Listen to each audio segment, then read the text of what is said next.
Bombay press में आपका स्वागत है। आज हम आए हैं ऑल इंडिया उलमा बोर्ड के आरिफ बापू प्रेसिडेंट जो यहाँ के हैं और उनके साथ एक शख्स। सर, बॉम्बे प्रेस में आपका स्वागत है। क्या नाम है आपका? मेरा नाम शुएब खतीब है जी। किस चीज़ से ताल्लुक़ रखते हैं आप? जी, मैं उलमा बोर्ड वक़फ़ विंग का बॉम्बे प्रेसिडेंट हूँ जी। और बम्बई जामा मस्जिद बम्बई ट्रस्ट का चेयरमैन हूँ जी। आज जो कोरोना के चलते काफ़ी दुकानें बंद कर दी गई हैं गवर्नमेंट ने, एक ही सडनली उन्होंने पहले ये बताया गया था कि फ्राइडे रात 8 से मंडे 7 बजे तक जो है ये बंद रहेगा, लेकिन अचानक ही पब्लिक को कह दिया गया पुलिस ने कि ये बंद कर दीजिए दुकान। इस बारे में क्या कहेंगे? देखिए, कोविड जो है इस वक्त कोविड की जो सेकेंड वेव बढ़ गई है जी। दिल्ली के 10,000 केस आ रहे हैं जी। उसके बाद में हुकूमत को कहीं ना कहीं कोई एक्शन लेना चाहिए था। जी। उदय साहब ठाकरे ने जो एक्शन गाइडलाइन बनाई थी उसके ऊपर उसको प्रॉपरली मैनेज करके प्रेजेंट नहीं किया गया, जो मिसअंडरस्टैंडिंग हो गई है। जी।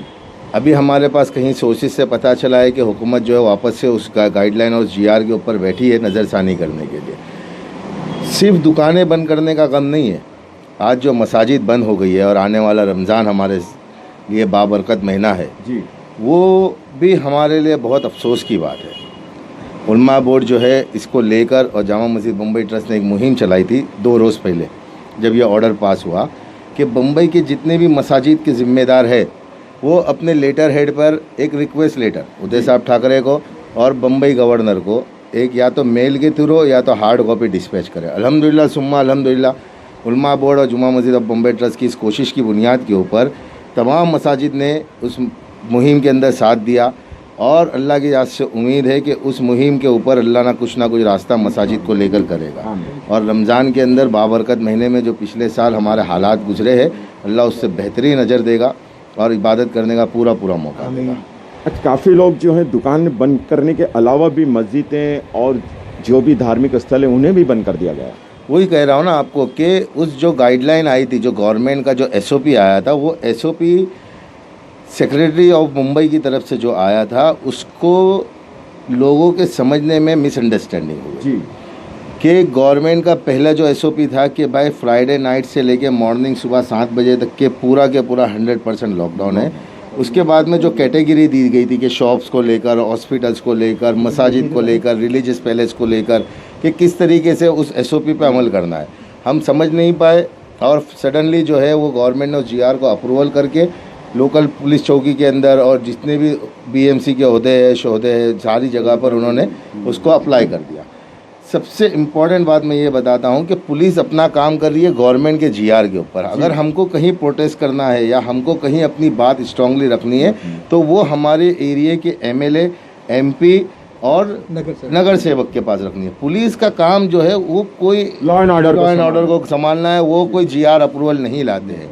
भिंडी बाज़ार में या मुंबई के किसी भी एरिया के अंदर कहीं पे पुलिस के अगेंस्ट में कोई प्रोटेस्ट हुआ है तो वो बिल्कुल गलत है, नहीं होना चाहिए। उलमा बोर्ड इसकी बिल्कुल मुखालिफत कर देगा। शुक्रिया। हमारे साथ मनियार साहब भी खड़े हैं, शकील मनियार साहब। सर, आपको हमेशा बढ़ चढ़ के हिस्सा लेते हुए देखा गया है, कमेटी में भी, ऑल इंडिया बोर्ड में भी आपने काफ़ी काम किया है। आज ये बंद के दौरान जो बात हो रही है इस बारे में हम जानना चाहेंगे। बंद के दौरान में ऐसा है ना भाई, हमारे जितने एरिया के, पहले तो अस्सलाम वालेकुम, मैं बोलने में ज़्यादा निकल गया आगे। हमारे एरिया में सब गरीब तबके के लोग रहते हैं और जब बंद बोलेंगे तो उनके खाने पीने के भी वांदे हो जाएंगे। इसके लिए लोग पैनिक हो गए, लेकिन हमारे शोएब भाई और जितने भी लोग हैं, हमारे उलमा बोर्ड की तरफ से भी लेटर जा रहा है और हम कोशिश कर रहे हैं कि इसका कुछ ना कुछ ऐसा हल निकले कि लोगों की रोज़ी भी चालू हो गई और हमारी मस्जिद नमाज भी चालू हो जाए। CM साहब से क्या आप गुहार लगाएंगे? CM साहब को यही बोलेंगे कि आने वाला रमज़ान महीना है, रमज़ान महीने में हमारे जो एरिया वाले लोग हैं, बहुत गरीब लोग हैं बॉम्बे नंबर 3 में, ऑल ओवर महाराष्ट्र में, और कोविड से लोग बहुत ज़्यादा परेशान हैं। अच्छे लोग जो लास्ट टाइम पे लोगों ने कोविड वालों का, अच्छे लोगों ने कोविड के लिए मदद की थी आगे आके, लेकिन फ़िलहाल ऐसा कुछ दिख नहीं रहा है कि इस वक्त लोग हमको मदद करेंगे, क्योंकि जो मदद करने वाले हाथ हैं वो भी अब कमज़ोर हो गए। अगर कुछ सरकार की तरफ से हमको तो कोई बेनिफिट नहीं मिला। जितनी भी सरकार की चीज़ें थी, इलेक्ट्रिक बोर्ड है, स्कूल की फीस है, वो तो सारी पब्लिकों ने भरी, लेकिन सरकार को भी चाहिए ना कि पब्लिक के लिए क्या सोचेंगे। हमारे साथ आरिफ बापू हैं जिन्होंने एक एप्लीकेशन ऑल इंडिया उलमा बोर्ड के फ्रंट पेज पे जो है टैप कराई गई है और ये सीएम उदय साहब को भी जाके देंगे ताकि लोगों की जो प्रॉब्लमें हैं दुकानों की और भी चीज़ों की उनको वो ध्यान में रखते हुए इस चीज़ को एक्सेप्ट करें। सर क्या कहेंगे आप आरिफ भाई? मैं तो ये कहूँगा कि भाई सबसे पहले अपने इलाके की जो पब्लिक दुकान बन हुई जो हल्ला चल्ला लगाने लगे तो मेहरबानी करके ये मत करो। आप सब एक जगह पे मिलो, हमारे नगर सेवक है, हमारे एमएलए साहब है, इनके पास अपन जाके खड़े रहो कि इनका हक है।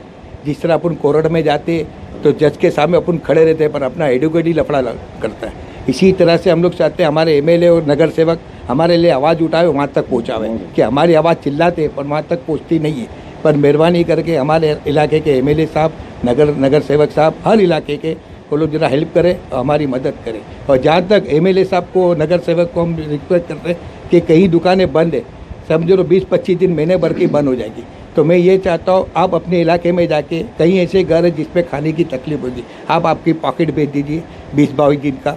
अल्लाह चाहे तो उसका अजर आपको आखिरत में भी मिलेगा और दुनिया में भी मिलेगा, आपकी तारीफ भी होगी। अल्लाह चाहे तो आपको होर्डिंग के लिए बाद में जाने की ज़रूरत नहीं, खुद में खुद आपको पब्लिक वोट देगी अगर आप चाहते हो तो, नहीं तो फिर आपकी मर्जी। तीसरा गवर्नमेंट हमारे लिए सुनने में चलती देता, आप सुनो बस, और क्या बोलते। काफ़ी लोग सडनली बंद होने की वजह से रोडों पे उतर गए थे और उन्होंने प्रोटेस्ट भी किया था कि नो लॉकडाउन, क्या कहेंगे? हाँ, वो लोग को बोलने का हक है क्योंकि हम लोग ने 1 साल निकाले जैसा करके, इसके बाद 2-3 महीने के बाद जो बिजनेस चला, घर चला, अल्हम्दुलिल्लाह अल्लाह का शुक्र, थोड़ा थोड़ा गाड़ी पहुंची थी। अब अचानक उसने क्या बोला कि भाई हमारे सीएम साहब ने, क्या भाई सैटरडे संडे हॉप पूरा बंद रहेगा, बाकी का 8 बजे का चालू रहेगा। अब अचानक उसने सुबह के टाइम पे पूरा बंद हो गया तो पब्लिक क्या करेगी? मुँह से आवाज़ नहीं निकलेगी, हाँ निकलेंगी लोग की, तो वही पब्लिक रोड पर आके खड़ी हो गई थी। अब इसको थोड़ा गाइड करते, मैं बोलता जितने भी पब्लिक है सबको बोलता हूँ, अगर आप अपने इलाके में नगर सेवक के पास और एमएलए के पास जाके बैठिए, आप वही अपना रास्ता निकाल सकते हैं। अपन कोर्ट में जाके मजिस्ट्रेट के सामने काली मुंडी दिखा सकते हैं, जिस तरह अपन सरकार के सामने आवाज़ दिखा सकते हैं, पर हमारे एडवोकेट हमारा कोर्ट में लफड़ा चला सकता है और यहाँ पर हमारे एमएलए नगर सेवक ही कर सकता है और कुछ भी। सीएम उदय साहब से अभी आप क्या गुजारिश करेंगे कि क्या मतलब क्या करें आपके लिए? भाई हम तो ये चाहते हैं ऑल इंडिया उलमा बोर्ड हो या कहीं सोसाइटी हो, सब मिल के जाके आवाज़ उठाओ कि भाई कुछ तो करो हमारे लिए। यहाँ तक मस्जिद है, मंदिर है, ये आप सब बंद कर रहे हैं क्योंकि हमारे इतना गुनाह हुआ तो हमको ये सज़ा मिली कि हम हमारे धर्म के हिसाब में नहीं जा सकते। अब वो गुनाह की सज़ा काटने के लिए अल्लाह के पास ही जाना पड़ेगा और किसके पास तो जाना नहीं। अब वो दरवाज़ा बंद कर देंगे, हम गुनाह की सज़ा माफ़ी मांगने का किधर जाएगा? और माफ़ी मांगेंगे तो अल्लाह ताला कायनात बदल जाएगा इंशाअल्लाह ताला। अल्लाह चाहे तो आप हमको हमारे दरवाजे खुले रहने दो। माह रमज़ान का महीना आता है, एक तरावी ऐसी होती है हर साल के अंदर 1 बार आदमी पढ़ता है, पिछले साल तो हुई नहीं। अल्लाह चाहे तो ये साल आपकी इजाज़त मिल जाए तो हम लोग पढ़ सकते हैं। और आज जो हम लोग यहाँ जमा हुए हैं उसका मेन मकसद था कि हमारा शोएब भाई जिन्होंने कब्रिस्तान में और जामा मस्जिद में बहुत अच्छा काम किया था, तो हमारे एरिया के सीनियर साहब से उनकी ताकीद किया गया। उनके लिए हम सब मिल के दुआ करते हैं कि शोएब भाई ऐसे ही हमारे एरिया में काम करें। एक आखिरी मैसेज आपके माध्यम से देना चाहूँगा, ये हालात आए क्यों, सबसे इम्पोर्टेंट बात है। देखिए मार्च फरवरी के अंदर केसेस नहीं बढ़ रहे थे, जहां हमने हमारी लापरवाही लेकर आ गए हमारी ज़िंदगी में कि हुकूमत ने जो गाइडलाइन दी थी कि भाई आप मास्क पहनो, आप डिस्टेंसिंग रखो, ये सारी चीज़ों को लोगों ने छोड़ दिया। पार्क भर गए, चौपाटियों पे गर्दियाँ होने लगी, लोग अपने तरीके से शादियों के अंदर उसी ढंग से चलने लगे। तो अगर हुकूमत से हम चाहते हैं कि हुकूमत हमारी सुने तो हमको हुकूमत की सुनना पड़ेगी। हुकूमत जो गाइडलाइन देती है, आपको मास्क पहनना है, आपको 2 गज़ की दूरी रखना है, सैनिटाइज़र यूज़ करना है, तो हम उलमा बोर्ड की तरफ से लोगों से अपील करते हैं कि हुकूमत की पूरी गाइडलाइन के ऊपर अमल करें तो हुकूमत ज़रूर हमारी सुने। कोरोना जल्द से जल्द चला जाए, इसके लिए लोगों को दुआएं करनी, आप क्या कहेंगे? बिल्कुल, हर एक को दुआ करनी है कि पूरे आलम से अल्लाह इस बीमारी को और इस वबा को हटा दे, क्योंकि जो हालात हम देखते हैं कब्रिस्तान के अंदर वो क़यामत से कम नहीं है। मैं तो कहता हूँ क़यामत है कि हमने सुने थे कि बाप बेटे का नहीं, माँ का कोई नहीं, हमने वो चीज़ आंखों से देखे तो अल्लाह वो हालात को फिर हमारी ज़िंदगियों में नहीं लाए। गुजरात में एक क्लिप आई थी जिसमें दिखाया गया है कि शमशान भूमि भी और कब्रिस्तान में भी लाइनें लगी हुई हैं। देखिए आज बॉम्बे का बड़ा कब्रिस्तान, आज तकरीबन 6 तारीख है, 27 मार्च से आज 6 तारीख, यानी कि 6 दिन ये और 4 दिन ये, 11 दिन के अंदर हमने बड़े कब्रिस्तान के अंदर 32 कोविड की बॉडी को दफनाया। तो हालात यहाँ पे भी है अल्लाह बम्बई हिफाजत करे। बिल्कुल बम्बई के सारे कब्रिस्तान इस वक्त जो है वो पैक हो गए हैं। बड़ा कब्रिस्तान आज भी खुला है अल्हम्दुलिल्लाह सुम्मा अल्हम्दुलिल्लाह। हम उसकी लोगों के लिए यहाँ पे बैठे खिदमत करने के लिए। तो लोगों को एक तो ये है कि लोगों को हालात को समझना चाहिए, बहुत ज़रूरी है कि हालात क्या है। आप जो मास्क अपनी जिम्मेदारी है, अपना मास्क अपनी जिम्मेदारी, इसको फॉलो अपनी हिफाजत है वो। बिल्कुल। ये एक ऐसी मुहिम है कोरोना की कि हर इंसान इसमें जुझा हुआ है। और हमारे आरिफ बापू का तो यही कहना है कि अगर हमारे धार्मिक स्थल जैसे मंदिर हैं, मस्जिदें, ये हर सब जगहें खुल जाएंगी तो लोग इनमें दुआएं करेंगे ताकि जल्द से जल्द इस कोरोना से छुटकारा मिले। बॉम्बे प्रेस के साथ मकसूद शेख। बॉम्बे प्रेस को लाइक, शेयर एंड सब्सक्राइब कीजिए तेज़ ताज़ा खबरों के लिए।